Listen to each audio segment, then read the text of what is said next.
berjumpa dengan saya Sulfi Sofiana dalam Medical Podcast. Medical Podcast merupakan podcast kesehatan yang akan mengangkat topik-topik terkini dan trending dalam dunia kesehatan. Medical Podcast kita kali ini bekerja sama dengan Rumah Sakit Premier Surabaya dan akan mengangkat tema terkait kanker prostat.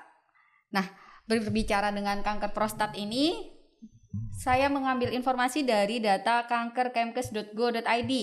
Jumlah penderita kanker prostat di Indonesia di 3 rumah sakit pendidikan di Jakarta, Surabaya, dan Bandung selama 88 tahun terakhir adalah 1.102 pasien dengan rata usia sekitar 67 tahun.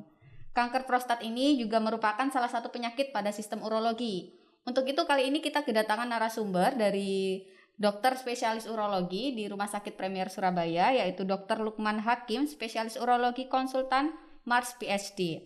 Dr. Lukman ini dokter urologi yang mungkin ada minatnya di kanker ya dok ya. Yeah. Mungkin bisa dijelaskan selain kegiatan kesibukannya di Rumah Sakit Premier Surabaya ini juga ikut di asosiasi apa dok? Iya, jadi kebetulan karena minat utama saya adalah kanker di bidang urologi, saya alhamdulillah juga aktif di Kolegium Urologi Indonesia, lalu di Ikatan Ahli Urologi Indonesia, lalu juga di Asia Pasifik, merupakan salah satu council member dari Asia Pacific Prostate Society, dan satu lagi yang spesifik minat ke kanker adalah Asia Pacific Society of Uro-Oncology. Jadi memang ada lagi Indonesian Society of Uro-Oncology. Jadi mayoritas memang banyak ikut membantu berkiprah di organisasi-organisasi yang spesifik kanker urologi, Mbak Sulfi. Okay. Berarti aktif sekali ya dok untuk di kanker prostat ini. Iya begitu, ya begitulah. Untuk prostat sendiri kan adalah kelenjar kecil yang di bagian kandung kemih nih dok. Ya. Okay. Kalau untuk prevalensi penyakitnya kanker prostat ini seperti apa di Indonesia? Iya, menarik sekali. Jadi yang pertama sekalian ini saya jelaskan pada kita semua bahwa yang punya organ prostat hanya pria. Oh, hanya pria, alhamdulillah. Ya, jadi Mbak Sulfi enggak punya, enggak usah khawatir siap. ya. Okay. Kecuali kalau ada kelainan bawaan, nah itu enggak tahu lagi ya. Okay. Jadi hanya pria. Nah, kelenjar prostat ini sebetulnya dalam ilmu urologi itu bagian dari sistem reproduksi pria. Nah, kenapa dia bisa menjadi bagian dari sistem reproduksi? Jadi kalau orang pria itu kalau sudah menikah dan ingin punya anak, lalu berhubungan dengan istrinya, itu berhubungan seksual maksud saya, lalu saat ejakulasi, saat orgasme, maka cairan yang keluar itu disebut ejakulat. Ya. Ejakulat itu terdiri dari 3 komponen. 1, sperma. Sperma itu adalah diproduksi oleh testis. Lalu yang kedua adalah cairan prostat. Yang ketiga adalah cairan vesikula seminalis. Jadi dalam ejakulat tadi itu yang keluar pada saat orgasme, pada saat ejakulasi, itu kalau salah satu unsur ini tidak terpenuhi, maka kualitas ejakulat itu akan jelek.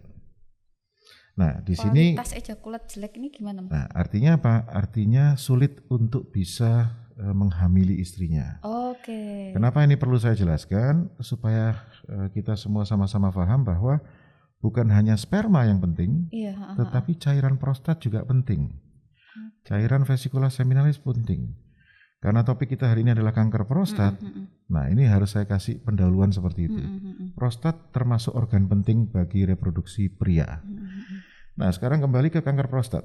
Kanker prostat itu kita boleh berbahagia karena di Asia pada khususnya, itu angka kejadian kanker prostat itu rendah sekali dibanding negara-negara barat. Oke. Nah, berapa besar angka kejadiannya? Ya, kira-kira kalau di Asia itu 1 digit sampai dengan 2 digit ya, laki-laki per 100.000 dalam populasi. Tetapi kalau di negara barat, Eropa, Amerika ya, itu bisa 2 digit sampai 3 digit per 100.000. Ya. Jadi ini menunjukkan bahwa perbedaan, ada gap ya, perbedaan angka kejadian itu lebar sekali antara negara-negara terutama orang-orang berkulit putih dibanding negara-negara Asia. Tetapi yang kedua yang perlu saya garis bawahi juga, ada data lain di Asia Ini data baru saja dipublikasikan ilmiah ya. Dalam 5 tahun terakhir, kalau saya tidak salah datanya itu sampai dengan tahun 2016 atau 17, jadi 5 tahun sebelum itu ditemukan ada peningkatan sebesar 12% dari kejadian kanker prostat di Asia. Pesan yang penting apa untuk masyarakat adalah yang pertama, memang angka kejadian kanker prostat di Asia rendah dibandingkan di negara barat, tetapi ada peningkatan dalam beberapa tahun terakhir. Nah, itu message yang penting saya sampaikan. Tapi ada penyebabnya nggak, Dok? Iya, faktornya saya rasa gitu. Apa ukurannya yang berbeda atau makanannya atau tidak, bagaimana? Itu bagus sekali. Jadi gini, apa saja faktor resiko dari terjadinya kanker prostat? Yang pertama, penuaan pada laki-laki itu salah satu faktor resiko. Maksudnya begini, laki-laki yang usianya 30 tahun dibanding dengan usianya 75 tahun, itu resiko mendapatkan kanker prostat lebih tinggi. Resiko ya saya bilang, belum tentu tapi resiko. Resiko mendapatkan kanker prostat lebih tinggi pada yang 75 tahun. Jadi pendek kata, semakin tua seorang pria, resiko untuk mendapatkan kanker prostat lebih tinggi. Yang kedua adalah diet makanan-makanan tertentu yang terlalu tinggi. Ada penelitian yang mengatakan diet tinggi lemak, diet tinggi kalsium, ya, itu juga meningkatkan angka kejadian kanker prostat. Yang ketiga, yang terbaru adalah malah kadar vitamin E yang terlalu tinggi atau berlebihan, itu diduga juga merupakan salah satu faktor resiko kejadian kanker prostat. Yang terakhir itu adalah merokok. Ya, merokok ini baru-baru saja ada beberapa penelitian yang membuktikan ternyata merokok itu bukan hanya resiko untuk kanker paru, resiko untuk kanker ginjal, kanker kandung kencing, tapi juga kanker prostat. Nah, kenapa di Eropa atau di negara barat tinggi, di negara Indonesia, di negara Asia rendah? Karena orang barat sukanya atau makanan pokoknya adalah daging. Oke, itu tinggi protein kan, Dok? Ya betul, daging itu mengandung protein dan juga lemak. Oh, lemaknya itu. Satu lemaknya, yang kedua kadar kalsium pada daging itu juga tinggi. Nah, berarti bukan cuma susu ya gitu? Bukan. Jadi artinya begini, artinya orang Indonesia makan daging itu jarang-jarang. Ya, kalau saya berbicara bangsa Indonesia, bukan kita yang di kota besar seperti Surabaya ini, Mbak Sulfi. Ya, bangsa Indonesia itu yang mayoritas adalah mereka yang, mohon maaf, tinggalnya di daerah-daerah perifer, yang tiap hari makannya kulup gitu ya. Nah, itu yang disebut dengan bangsa Indonesia. Nah, justru kulup itu menyelamatkan kita dari kanker prostat. Nah, karena hubungannya saluran kencing, seratnya tinggi tadi ya, Dok ya. Benar. Nah, negara barat dagingnya setiap hari dia. Ya, justru itu yang meningkatkan resiko di negara barat terjadinya kanker prostat lebih tinggi daripada kita. Jadi 4 hal faktor risiko penting yang perlu kita ketahui untuk terjadinya. Ada hubungannya sama banyaknya intensitas berhubungan gitu atau kurang berhubungan gitu? Ya, ini pertanyaan menarik sekali. Saya sering mendapatkan pertanyaan ini dari pasien-pasien. Kalau menurut saya, secara umum belum ada cukup bukti ilmiah yang mendukung pertanyaannya Mbak Sulfi tadi. Apakah kalau pria sering melakukan hubungan seksual, itu lalu resiko mendapatkan kanker prostat lebih tinggi dari yang jarang, atau sebaliknya, hampir tidak pernah melakukan hubungan seksual justru berisiko terhadap terjadinya, itu belum ada bukti ilmiah yang mendukung. Satu-satunya bukti ilmiah yang ada, dan itu menurut saya saat ini tidak perlu terlalu diambil pusing ya, karena belum ada bukti-bukti pendukung lainnya, adalah sebuah penelitian yang membuktikan memang betul pada usia 30-40 tahun, pada aktivitas seksual yang tinggi, itu resiko kanker prostatnya lebih tinggi. Nah, seperti yang saya bilang tadi, ini berlaku pada interval usia 30-40 tahun. Nah, itu satu-satunya bukti yang saat ini ada. Ya, jadi kalau saya boleh menganjurkan ya, untuk sementara pertanyaannya Mbak Sulfi itu kita anggap mitos. Ya. Jadi tidak benar bahwa terlalu sering berhubungan atau jarang berhubungan itu ada kaitannya dengan kanker prostat. Kecuali ada penyakit penyerta. Akibat sering berhubungan terinfeksi oleh virus tertentu. seperti HPV, Human Papilloma Virus. Salah satu faktor resikonya. Ya, sexual transmitted disease, ya, penyakit-penyakit menular seksual. Nah itu resikonya dari situ, bukan karena frekuensi berhubungannya, tapi karena berpindah-pindah pasangannya. Ya, apalagi kalau lebih dari, apalagi kalau dengan banyak pasangan, resikonya lebih ke arah sana. Ya. Ada jenisnya untuk kanker ini. Itu berarti di kelenjar itu tumbuh daging berarti dok? Ya, di dalamnya. Jadi begini, namanya saja kelenjar prostat. Okay. Kelenjar itu terdiri dari sel, bagian terkecil ya, itu namanya sel. Nah, pada semua kanker terjadi pertumbuhan sel yang tidak terkendali. Oleh karena itu pada kanker itu selalu kelenjar atau organ tersebut bertambah besar. Ya. Bertambah besarnya sedikit atau banyak itu relatif tergantung jenis kanker yang mana. Lebar atau tidak lebar itu juga tergantung jenis kanker yang mana. Tetapi karena pertumbuhan dari sel yang tidak terkendali inilah terjadi masalah. Pertumbuhan sel yang tidak terkendali baik jumlahnya maupun ukurannya ini bisa berakibat sel itu menyebar kemana-mana. Kira-kira kanker itu secara umum seperti itu. Kanker bisa tumbuh di prostat, bisa tumbuh di otot, bisa tumbuh di kulit, bisa tumbuh di payudara, bisa tumbuh di tulang, ya, bisa tumbuh di paru. Jadi dia bakal tumbuh di salurannya. Ya, ya, jadi di organ tersebut, bukan salurannya, di organ tersebut. Ya, organnya bisa macam-macam. Pernah dengar kanker payudara? Ya, sama. Jadi pertumbuhan sel-sel kelenjar payudara itu tidak terkendali. Ya.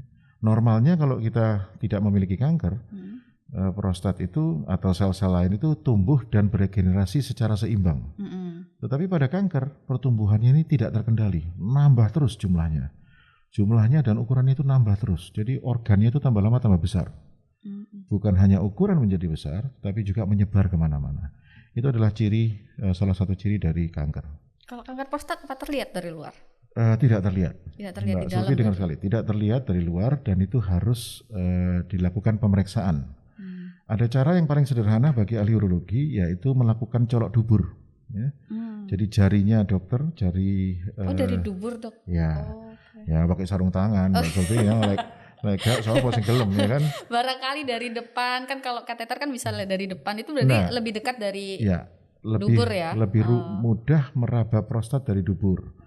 Jadi jari telunjuknya dokter pasang sarung tangan dulu tentunya, pakai jeli pelumas ya, dimasukkan pelan-pelan untuk meraba. Nah, ahli urologi akan tahu bedanya antara kelenjar prostat yang normal dan kelenjar prostat yang dicurigai sebagai kanker. Itu yang pertama. Lalu yang kedua, kita bisa melakukan pemeriksaan USG ya, untuk memastikan apakah ada pembesaran prostat atau tidak. USG-nya dari dubur juga? USG-nya ada dua macam, bisa lewat atas perut seperti kalau pada pemeriksaan wanita yang hamil itu ya, atau bisa dari dubur. Pakai yang transvaginal itu juga? Alatnya mirip seperti pemeriksaan dalam pada wanita, transvaginal, tapi dimasukkan lewat dubur. Ya, yang ketiga, nah ini yang paling penting, pemeriksaan itu untuk menduga kanker prostat itu bisa lebih mudah menggunakan pemeriksaan darah dengan memeriksakan marker yang disebut sebagai PSA, Prostate Specific Antigen. Nah, kalau kita ke laboratorium itu ya, itu PSA, misalnya seorang laki-laki datang saya mau periksa kanker prostat, yang diarahkan untuk periksa PSA. Langsung gitu ya? Langsung. PSA ini nilainya yang normal secara umum di bawah 4. Kalau ada peningkatan, ya, tergantung seberapa besar peningkatan itu, kita harus dokter ahli urologi akan mulai curiga terhadap kemungkinan kanker prostat. Kalau di rumah sakit Premier bisa itu langsung periksa kayak gitu? Nah, alhamdulillah kalau di rumah sakit Premier ini kita punya fasilitas yang cukup lengkap ya.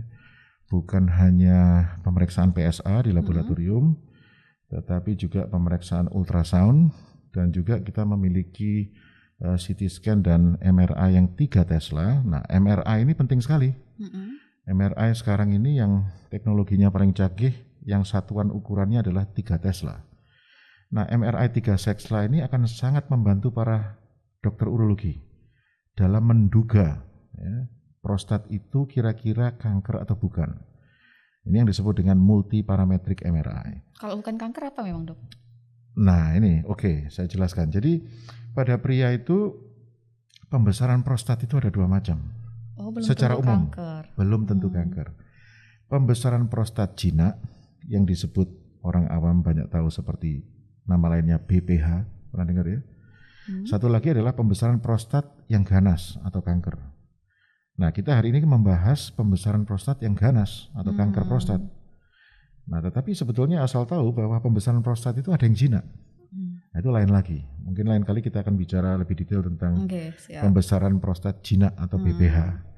Nah, kembali ke tadi multiparametric MRI yang ada di Rumah Sakit Premier ini sangat membantu saya dalam mendiagnosis. Lebih akurat ya.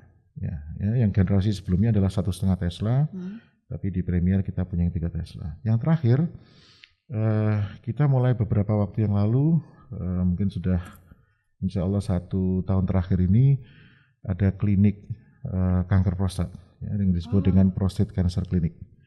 Jadi harapannya adalah kalau pasien laki-laki ingin mengetahui apakah dirinya menderita kanker prostat atau tidak, atau ragu-ragu, bisa datang ke Prostate Cancer Clinic untuk memeriksa diri. Dan kami punya tim yang multidisiplin, artinya terdiri dari beberapa ahli, bukan hanya spesialis urologi saya, tetapi ada juga spesialis radiologi yang melakukan pemeriksaan MRI multiparametrik tadi. Ada juga spesialis radio-onkologi untuk radioterapi itu. Ya. Jadi satu kasus ini kita bisa diskusikan bersama. Nah ini memang tren untuk pengobatan atau perawatan kanker di seluruh dunia saat ini. Multidisciplinary tim multidisiplin untuk merawat kanker apapun. Keren itu, berarti kalau ada masalah urologi, khususnya kanker urologi, kanker prostat ini bisa ke Rumah Sakit Premier tadi ya? Ya, Prostate Cancer Clinic. Ini baru ada di Surabaya, ada berapa Dok? Yang saya tahu kebetulan baru di Rumah Sakit Premier ini ya. Oke. Dan kebetulan memang sarana dan prasarananya memungkinkan untuk dilakukan dibentuk tim multidisiplin untuk perawatan pasien kanker prostat. Jadi kami pendek kata gini contohnya, misalnya ada pasien kanker prostat, salah satu terapinya adalah dilakukan sinar atau radiasi. Jadi kami berkoordinasi dengan tempat radioterapi untuk mengirim pasiennya dilakukan radioterapi. Setelah selesai kembali ke kami untuk kita rencanakan selanjutnya. Jadi kerjasama ini yang penting. Daripada pasiennya harus datang ke satu dokter, ke dokter lain, ke dokter lain. Ya. Jadi langsung di situ bisa kerujuk langsung ke beberapa dokter. Kira-kira begitu. Ya. Kalau untuk pasien yang memang sudah dideteksi itu, saat pendeteksian itu biasanya mereka sudah mengalami keluhan seperti apa, Dok? Nah ini pertanyaan penting sekali ya. Saya juga ingin menyampaikan pesan untuk kita semua bahwa secara umum kalau boleh saya simpulkan, kanker di Indonesia itu datangnya ke dokter stadium sebagian besar ya, tidak semua sekali lagi, sebagian besar dalam stadium atau pada stadium yang sudah lanjut. Lanjut itu ya 3-4 lah ya. Stadium kanker itu ada 1, 2, 3, 4. Tapi biasanya mereka datang pada saat stadium sudah 3 atau 4. Nah ini secara umum, bukan hanya kanker prostat. Pada kanker prostat sendiri, kita punya data di Indonesia, 60% pasien kanker prostat datang pertama kali ke spesialis urologi pada saat stadiumnya sudah 4. 60%. Nah ini terus terang bagi saya pribadi sangat memprihatinkan. Oleh karena itu, kita di perhimpunan, bukan hanya di Rumah Sakit Premier saja, tapi di Perhimpunan Urologi juga tidak bosan-bosannya melakukan upaya-upaya untuk meningkatkan awareness masyarakat, edukasi kesehatan. Ya. Caranya gimana dokter untuk mendeteksi supaya lebih dini? Gampang, mirip dengan kanker mulut rahim. Kalau pada wanita di atas usia tertentu dianjurkan untuk pap smear, benar ya? Kalau pada pria di atas umur 50 tahun dianjurkan untuk periksa darah PSA setiap 1 atau 2 tahun sekali. Nah ini penting sekali. Ya. Pada dasarnya pria yang sudah di atas 50 tahun dianjurkan untuk melakukan pemeriksaan itu. Kecuali memiliki keturunan kanker prostat. Oh, genetik Dok? Nah kalau genetik, maka dia 5 tahun lebih awal. Sejak usia 45 tahun dianjurkan untuk periksa PSA total 1 atau 2 tahun sekali. Ini saya rasa mirip dengan deteksi dini kanker mulut rahim pada wanita. Nah inilah yang belum banyak dilakukan oleh masyarakat kita. Saya sendiri angka persisnya saya tidak hafal, tetapi lebih dari 50% pasien kanker prostat yang datang pertama kali ke saya sudah stadium 4. Kalau sudah stadium 4 apa masih bisa terapi atau harus tindakan? Penanganannya apa aja biasanya? Ya, jadi begini. Saya terangkan dulu terapi atau pengobatan secara umum dari kanker prostat. Ya. Antara semua kanker sama, ya. Terapi dari stadium 1 dengan stadium 4 berbeda, Mbak Sulfi. Ya. Kalau stadium 1 terapinya A, kalau stadium 4 terapinya D misalnya begitu. Nah, tidak bisa disamakan tiap orang, tergantung stadiumnya. Nah, pilihan terapi untuk kanker prostat itu ada yang operasi, ada yang injeksi obat hormon, ada yang radioterapi, ada yang kemoterapi. Kemoterapi tahu ya, obat-obat anti kanker yang diinjeksikan atau diinfuskan.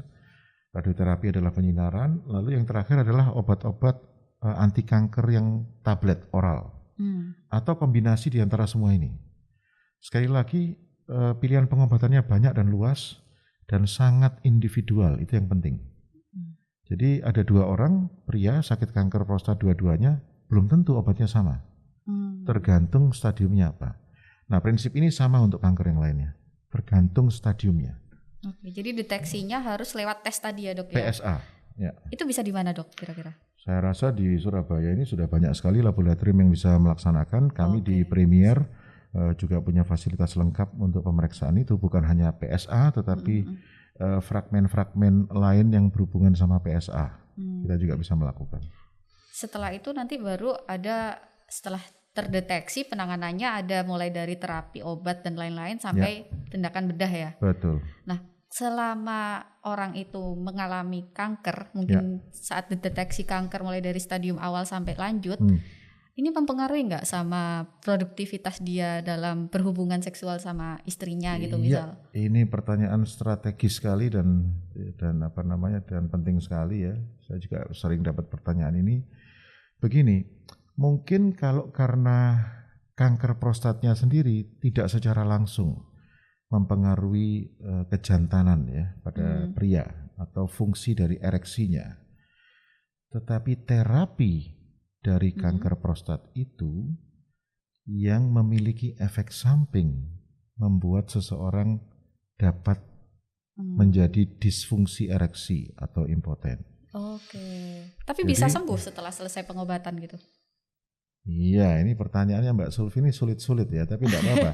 Ini pertanyaan yang sering. Saya penasaran. Nah, ini yang sering ada dalam masyarakat. Kalau saya ditanya, dok, penyakit saya bisa sembuh? Saya selalu, mohon maaf, menghindari kata-kata sembuh atau tidak sembuh. Tetapi yang saya selalu jawabkan adalah bisa Pak, terkendali.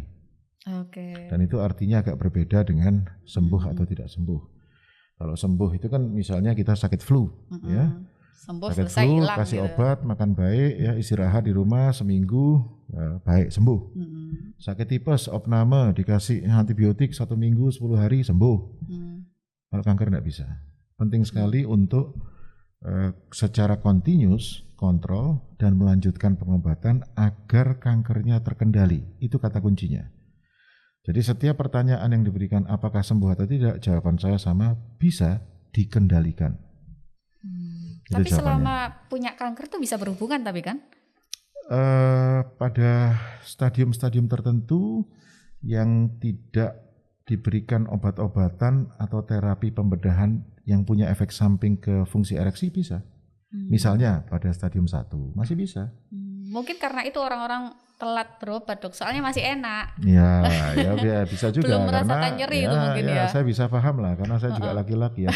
Fungsi yang itu penting sekali gitu ya. Iya, sangat vital itu. Sama ketika wanita, mohon maaf, yang kena kanker payudara harus memutuskan apakah bersedia diambil atau tidak. Ya, kalau payudara merupakan mahkota wanita, ya yang mahkota pria itu bukan hanya penis tapi juga prostat.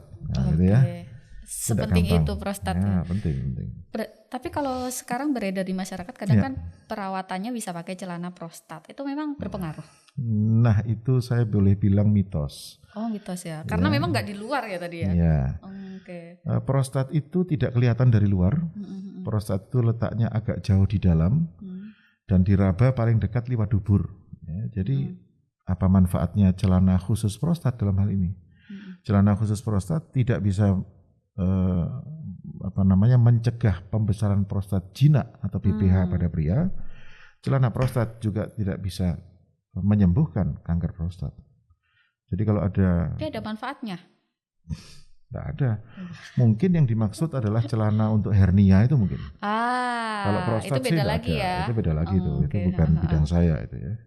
Oh berarti beda ya? Beda. Ini? Beda. Ya. Oke, untuk gejala awalnya tadi deteksinya sekali lagi lewat tes ya dok ya? Tes pemeriksaan darah yang namanya PSA total. Kalau untuk pencegahan ada nggak dok sebenarnya dok? Nah ini penting sekali juga ini. Angel-angel tapi penting kabeh Mbak Sulfi ya. Memang penting kalau hal itu dok, untuk keberlangsungan rumah tangga. Betul, betul.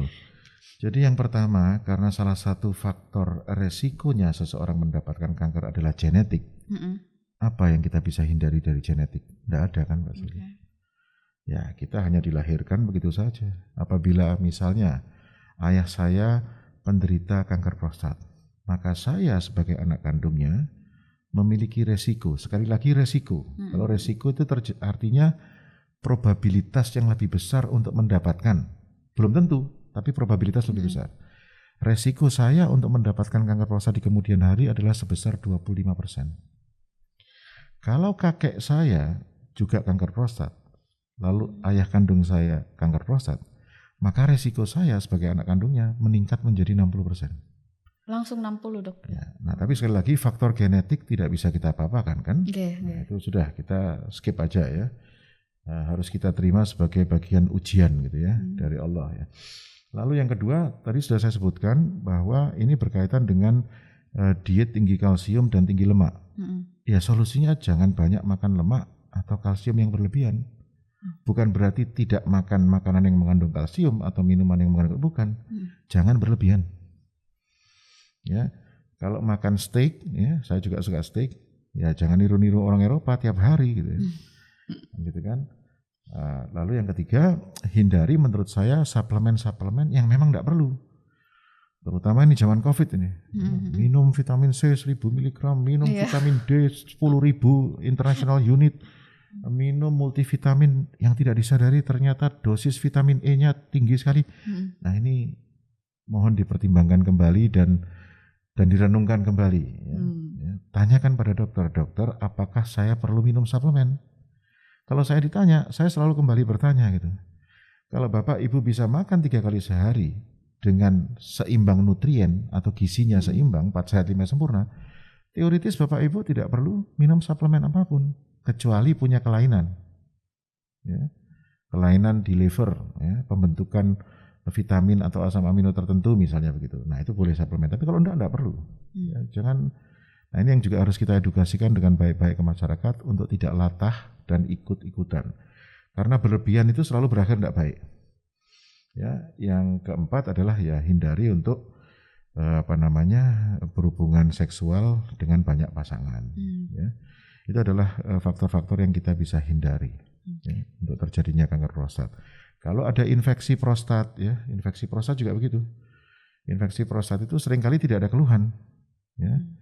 Datanglah ke dokter yang ahli, dalam hal ini urologi untuk konsultasi dan memang kalau diduga infeksi prostat ya disembuhkan. Kira-kira gitu, Mbak. Infeksi prostat ini seperti apa? Infeksi prostat itu nama lainnya adalah prostatitis. Nggak terasa juga ini. Nah, seringkali tidak menimbulkan keluhan. Tetapi kalau toh memberikan keluhannya itu tidak spesifik. Rasa tidak enak di daerah antara anus dan buah zakar. Rasa tidak enak di daerah perut bawah. Rasa tidak enak di skrotum ada di buah zakar. Keluhannya itu tidak spesifik. Tapi begitu kita periksa PSA-nya meningkat sedikit. Nah, disitulah perlu ada tindakan lebih lanjut, pemeriksaan lebih lanjut untuk memastikan apakah ada infeksi prostat atau tidak. Kalau ada, diobati. Nah, yang harus dicegah adalah prostatitis berulang. Nah, prostatitis sudah konsultasi ke dokter, sudah sembuh, kumat lagi. Nah, prostatitis berulang ini merupakan salah satu faktor resiko terjadinya kanker di kemudian hari. Oke. Kira-kira begitu. Kalau untuk orang di sekitarnya, support sistemnya ini kira-kira dok untuk pasien-pasien kanker ini seperti apa? Pasien kanker prostat.